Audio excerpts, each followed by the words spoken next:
Hello friends, welcome to my channel. तो आज हम लोग डिस्कस करने वाले हैं मॉलिक्यूलर बायोलॉजी के कुछ इंपॉर्टेंट क्वेश्चन जो कि एग्जाम में आए हुए हैं।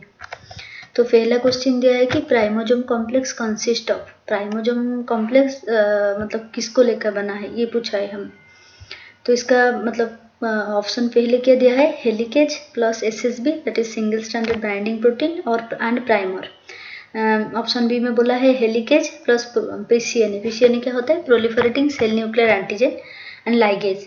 उसके बाद दिया है ऑप्शन सी में helicase non homologous end joining plus polymerase. Option D में दिया है लाइगेज प्लस टेलोमियर। हमें पता है प्राइमोजोम कॉम्प्लेक्स तब बनता है जब हेलिकेज के साथ एक single standard binding protein bind होता है और उसके साथ प्राइमर बाइंड होता है। तो इसका करेक्ट आंसर कौन सा होगा, ऑप्शन ए। ऑप्शन ए इसका सही आंसर होगा। Moving to the next question, during base excision repair which DNA polymerase is used. जब बेस एक्सीजन रिपेयर होता है तो कौन सा डीएनए पॉलीमरेज यूज होता है। हमें पता है there are different types of DNA polymerase in eukaryote and prokaryote, और यूकैरियोट प्रोकैरियोट में भी अलग अलग है। बेस एक्सीजन रिपेयर का मतलब जब डीएनए में डैमेज होता है और वहाँ पे भी बहुत ही कम minute damage, that is base में चेंज होता है। हमें पता है बेस कौन सा होता है, ए टी सी जी। तो उसी टाइप में अगर जब चेंज होता है तो इसको बेस एक्सीजन रिपेयर बोला जाता है। सपोज ये हमारा कोई एक डीएनए है, डीएनए डबल स्ट्रैंड होता है ना, तो ये डीएनए है। तो यहाँ पे अपोजिट स्ट्रैंड अपने आप में कॉम्प्लीमेंटरी है, तो यहाँ पे अगर ए होगा तो यहाँ पे क्या होगा, यहाँ पे टी होगा। लेकिन हमें क्या बोला कि बेस एक्सीजन रिपेयर होगा, मतलब यहाँ पे डैमेज हो गया है। यहाँ पे ए के अपोजिट में टी नहीं है, ए के अपोजिट में क्या है, जी है। तो यहाँ पे डैमेज हुआ है, तो इसको रिपेयर करने के लिए कौन सा मशीनरी काम करेगा, बेस एक्सीजन रिपेयर मशीनरी। तो हमें क्वेश्चन में पूछा है कि बेस एक्सीजन रिपेयर काम करने के टाइम कौन सा पॉलीमरेज वो यूज करता है। तो बेस एक्सीजन रिपेयर जब काम करता है तो यूज करता है कौन सा पॉलीमरेज, डीएनए पॉलीमरेज 2 को। ठीक है, moving to the next question, which replication model is given by Meselson and Stahl. ये तो सबको पता है कि मेजल्सन और स्टाल ने कौन सा मॉडल दिया था, and it is mostly used and we observe also. तो इसका करेक्ट आंसर कौन सा होगा, semi conservative model. Semi conservative model given by Meselson and Stahl, और उन्होंने किसके ऊपर एक्सपेरिमेंट किया था, ई कोलाई के ऊपर एक्सपेरिमेंट किया था। Moving to the next question, which DNA polymerase is used in non homologous end joining. पूछा है कि नॉन होमोलोगस एंड जॉइनिंग में कौन सा डीएनए पॉलीमरेज काम करता है। देखो ये बहुत इंपॉर्टेंट है, याद रखना कि डीएनए पॉलीमरेज जो डिफरेंट टाइप का होता है वो कब और कहाँ पे कौन काम करता है। तो नॉन होमोलोगस एंड जॉइनिंग में जो काम करता है वो है DNA polymerase mu and lambda. ये वाला डीएनए पॉलीमरेज काम करता है। ऑप्शन सी इसका करेक्ट आंसर है। Moving to the next question, replication is semi discontinuous is due to. Replication semi discontinuous क्यों है, क्योंकि देखो हमें पता है डीएनए डबल स्टैंडर्ड है। तो डीएनए, ये डीएनए है, डीएनए डबल स्टैंडर्ड है। और हमें ये क्या पता है, डीएनए जब डबल स्टैंडर्ड होता है और यहाँ पे जो रेप्लिकेशन फॉर्क बीच में ऐसा बनता है ना, रेप्लिकेशन फॉर्क, तो एक स्ट्रैंड तो लैगिंग होगा, एक स्ट्रैंड लीडिंग होगा। ऐसा क्यों होता है, क्योंकि हम एक तरफ कंटिन्यूसली डीएनए बनता ही जा रहा है, प्राइमर, यहाँ पे प्राइमर ऐड होता है, लेकिन दूसरी तरफ क्या होता है, छोटे छोटे पीसेस में बनता है, जिसको हम क्या बोलते हैं, ऑक्काजाकी फ्रैगमेंट बोलते हैं। तो इसीलिए डीएनए को रेप्लिकेशन को हम सेमी डिसकंटिन्यूस बोलते हैं। और तो यहाँ पे ऑप्शन में पूछा है कि ऐसा क्यों है, क्योंकि यहाँ पे both lagging strand leading strand बनता है। लैगिंग स्ट्रैंड कैसे बनता है, लैगिंग स्ट्रैंड ऐसे छोटा छोटा पीस में होके प्राइमर जुड़ेगा फिर बनेगा, प्राइमर जुड़ेगा फिर बनेगा। लेकिन लीडिंग स्ट्रैंड ऐसा नहीं होता, लीडिंग स्ट्रैंड एक ही प्राइमर आया ना, तो पूरा एक साथ में जितना रेप्लिकेशन करना होगा उतना पूरा डीएनए का सिंथेसिस करेगा। तो replication is semi discontinuous due to presence of both A and B. Moving to the next question, T loop complex is found in. T loop complex किस में मिलता है, हमें पता है कि टी लूप कॉम्प्लेक्स टेलोमियर में मिलता है। क्यों, क्योंकि टेलोमियर का जब रेप्लिकेशन होता है वहाँ पे एंड रेप्लिकेशन प्रॉब्लम आता है, तो उस एंड रेप्लिकेशन प्रॉब्लम को सॉल्व करने के लिए टी लूप बनता है। तो इसका करेक्ट आंसर कौन सा होगा, telomere. Next moving to question number 7, DNA polymerase need which cofactor for replication. देखो कोफैक्टर हमें पता है, कोफैक्टर कोई भी ऑर्गेनिक या फिर इनऑर्गेनिक मॉलिक्यूल होता है जो कि हेल्प करता है रेप्लिकेशन को करने के लिए। एंड डीएनए पॉलीमरेज एक ऐसा एंजाइम है, उसको कोफैक्टर चाहिए। और हमें पता है कि एंजाइम को काम करने के लिए कोई ना कोई कोफैक्टर चाहिए। तो एज ए मॉलिक्यूल, तो डीएनए पॉलीमरेज को काम करने के लिए कौन सा कोफैक्टर चाहिए, option D that is zinc and magnesium. Moving to next question, Klenow fragment lacks. जब डीएनए पॉलीमरेज को लेकर काम हो रहा था ना, तब क्लिनेव ने पहले साइंटिस्ट थे, उन्होंने काम किया था। तो उन्होंने जब सब्टिलिसिन दे के क्लीव किया था, तो उनको पता चला था कि डीएनए क्लिनेव फ्रेगमेंट जो बनता है उसमें 5 प्राइम टू 3 प्राइम जो एक्सोन्यूक्लियस एक्टिविटी होता है ना, वो नहीं होता है। 5 prime to 3 prime exonuclease activity Klenow fragment में नहीं होता है। So Klenow fragments lack 5 prime to 3 prime exonuclease activity. Moving to next question, telomerase enzyme is. Telomerase enzyme क्या है? हमने पहले बोला टेलोमेयर को रेप्लिकेशन करने के लिए टी लूप कॉम्प्लेक्स चाहिए। टेलोमेयर में एंड रेप्लिकेशन प्रॉब्लम होता है, तो इसीलिए टेलोमरेज एंजाइम एक आरएनए डिपेंडेंट डीएनए पॉलीमरेज होता है। ठीक है, वो मतलब वहाँ पे आरएनए डिपेंडेंट डीएनए पॉलीमरेज काम करता है।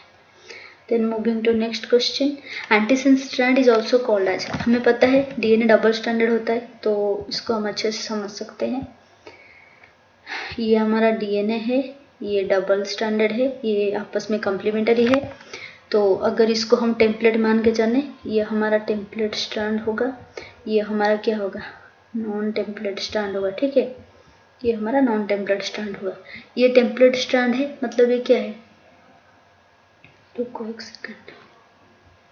तो एंटीसेंस स्ट्रैंड हम किसको बोलते हैं? तो एंटीसेंस स्ट्रैंड हम टेम्पलेट स्ट्रैंड को ही बोलते हैं। तो यहाँ पे करेक्ट ऑप्शन कौन सा हो जाएगा? Which strand is also known as antisense strand? Template strand is also known as antisense strand, template strand को। ठीक है, ये वाला ऑप्शन सही होगा, क्योंकि टेम्पलेट स्ट्रैंड को देख के ही तो हमारा डीएनए रेप्लिकेशन होगा, तो इसीलिए टेम्पलेट स्ट्रैंड को एंटीसेंस स्ट्रैंड बोलेंगे। और जो हमारा न्यू जो एमआरएनए बनेगा या फिर जो भी बनेगा, उसको हम वो टेम्पलेट स्ट्रैंड को देख के बनेगा, तो वो हो जाएगा कौन सा स्ट्रैंड? वो हो जाएगा sense strand. Then moving to next question, difference between apo enzyme and holo enzyme is. जो डीएनए पॉलीमरेज जो अपो एंजाइम हॉलो एंजाइम होता है ना, उनमें एक ही डिफरेंस होता है। वो क्या होता है? Sigma factor. क्योंकि हमें पता है सिग्मा फैक्टर नहीं होगा तो वो होगा क्या? अपो एंजाइम। कोर एंजाइम होगा पहले से, मैं लिख देता हूँ। देखो, जो पहले क्या होता है ना, एक सेकंड, पहले हमारे पास होता है कोर एंजाइम। ठीक है, कोर एंजाइम कौन होता है? कोर एंजाइम होता है जो alpha two beta beta prime omega. ठीक है,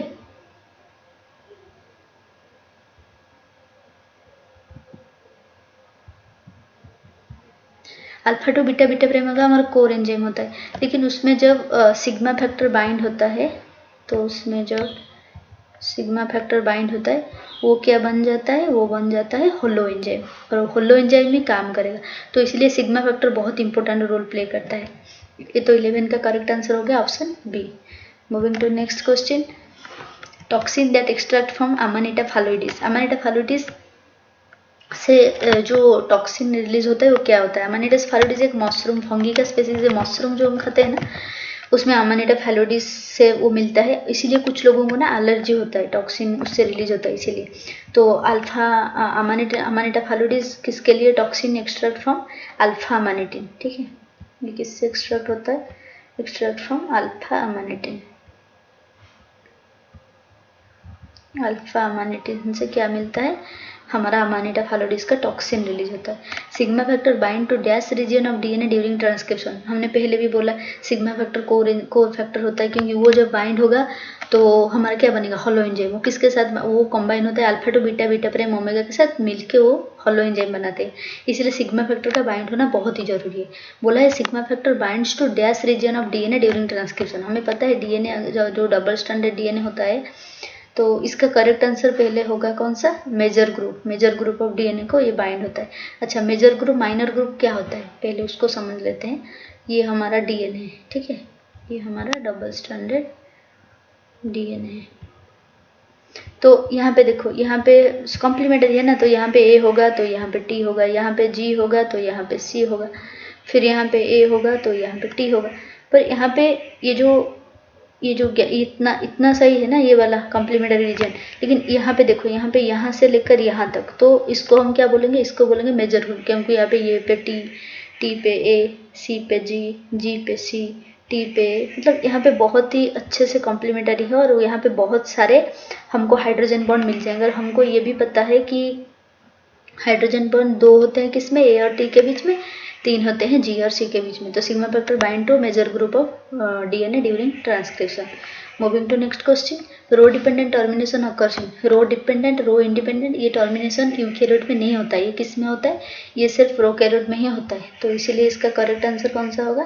D, that is bacteria. Bacteria में रो डिपेंडेंट रो इंडिपेंडेंट होता है। हमारे में तो रो डिपेंडेंट रो इंडिपेंडेंट होता ही नहीं। हमारे में कौन सा होता है टर्मिनेशन होने के टाइम? तो हमारा जो होता है ना, हमारे यहाँ पे पॉली ए सीक्वेंस रहता है, ए mRNA में ए सीक्वेंस रहता है, पॉली ए सीक्वेंस। ये तो ट्रांसलेशन रिलेटेड की बातें हैं। तो अभी moving to next question, secondary structure of tRNA is known as, secondary structure of tRNA is known as clover leaf model, क्योंकि वो इस टाइप का होता है, लाइक क्लोवर लीफ, क्योंकि जो होता है ना टीआरएनए उसका स्ट्रक्चर जनरली हम ऐसे मानते हैं।